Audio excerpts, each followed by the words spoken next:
بسم الله الرحمن الرحيم. ازيكم؟ النهارده ان شاء الله هنعمل مع بعض طاجن السمك بتتبيله لذيذه جدا مع الرز وكمان السلطه. ان شاء الله تجربوه يعجبكم.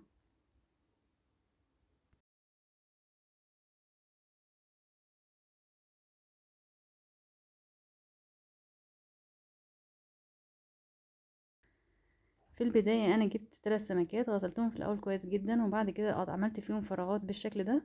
اعملي فراغات على قد ما تقدري في السمكه.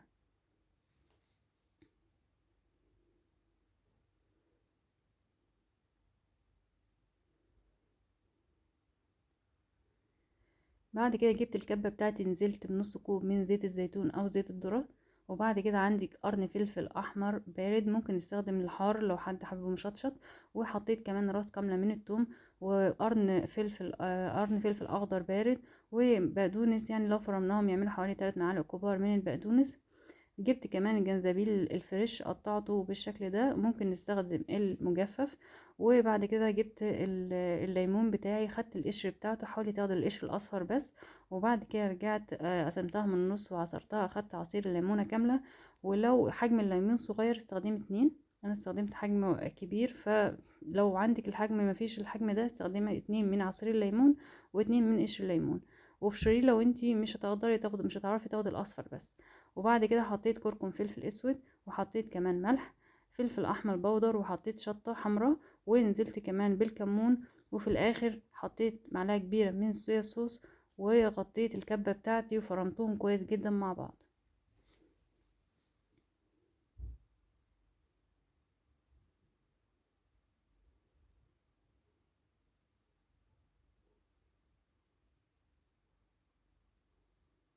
هنا ده شكل الصوص بتاعتنا بعد ما اتفرمت. ممكن نستخدمها في حاجات تانية كتير، بس فعلا كان طعمها لذيذ جدا في السمك. بعد كده جبت بطاطس متقشرة متقطعة طرنشات، وكمان بصل وليمون كمان متقطع طرنشات، وعندي بقدونس. هنوزع البطاطس والبصل بالشكل ده في الصينية بتاعتي. وبعد كده هنحط عليهم البقدونس من فوق. بعد كده بقى هنجيب السمك بتاعنا ونحاول نوزع الصوص اللي عندنا، هنوزعها في الفراغات وفي السمك من الداخل. وهنعمل الموضوع ده لحد ما نخلص ال3 سمكات اللي عندنا، او الكمية اللي انت هتعمليها على حسب الافراد العيلة.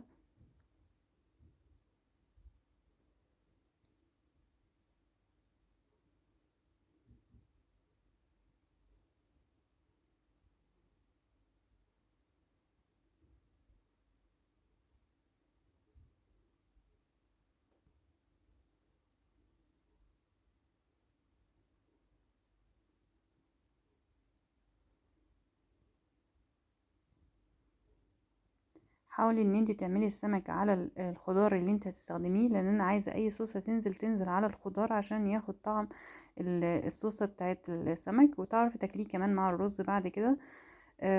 يعني في ناس ممكن تقول ندهن السمك بره، لا، ادهنيه في الصينية مع الخضار اللي انت هتستخدميه. بعد كده هوزع بقية البطاطس، وكمان طرنشات الليمون، ولو في بصل كمان اتبقى وزعيه برضو في الاطراف بالشكل ده. ونوزع الليمون بتاعتي. انا استخدمت ليمونه واحده بس، قطعتها طرنشات. واستخدمت كمان ربع كوب من الزيت، وزعته على السمك بالشكل ده.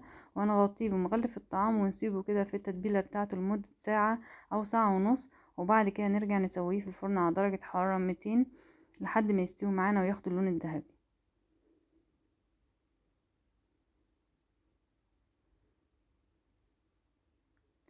بعد كده انا جبت 2 كوب ونص من الرز. هنا الياسمين رايس او البسمتي رايس. وبعد كده طبعا نقعته في المية لمدة نص ساعة، مية فترة من حنفية عادي. وسيبته كده لمدة نص ساعة، ورجعت صفيته واستخدمته. هنا طبعا جبت الكبة بتاعتي، نزلت فيها ب2 كوب ونص من المية المغلية. وبعد كده انا عايزة اخد كل كمية الصوصة اللي عندي، تبقى طعم الرز جميل جدا. نزلت في الحلة بمعلقتين كبار من الزبدة مع معلقتين كبار من الزيت.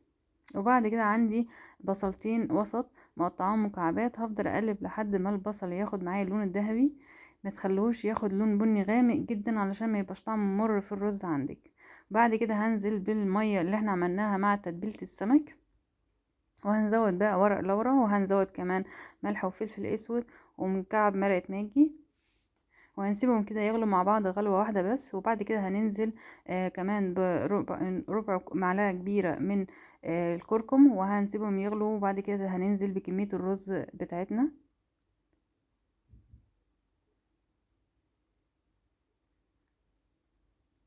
وبعد كده اول ما يبدأ يغلي كده هنهدي بقى عليه النار ونسيبه لما يستوي معانا.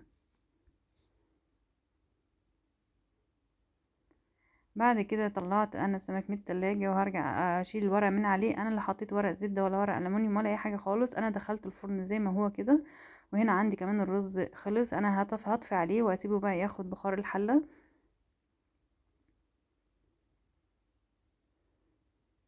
هنا عندي السمك بعد ما خرج من الفرن، شكله كان ظريف، طعمه كان جميل جدا. هنرش عليه ورق بقدونس من فوق علشان المنظر لو انت هتقدميه بالصينية زي ما هو كده، او بقى لو هتقدميه في الطبق. بس فعلا كان طعمه جميل جدا. وده الرز معانا بعد ما انتهى. وكمان عملت جنبه سلطة خضار، ممكن نعمل كمان سلطة طحينة، ممكن سلطة زبادي زي ما احنا حابين. وبعد كده نرجع نقدمه وبالهنا والشفا. ده كان فيديو النهاردة معانا، بتمنى يكون نال اعجاب حضراتكم، وان شاء الله استنوني في فيديو جديد بوصفة جديدة.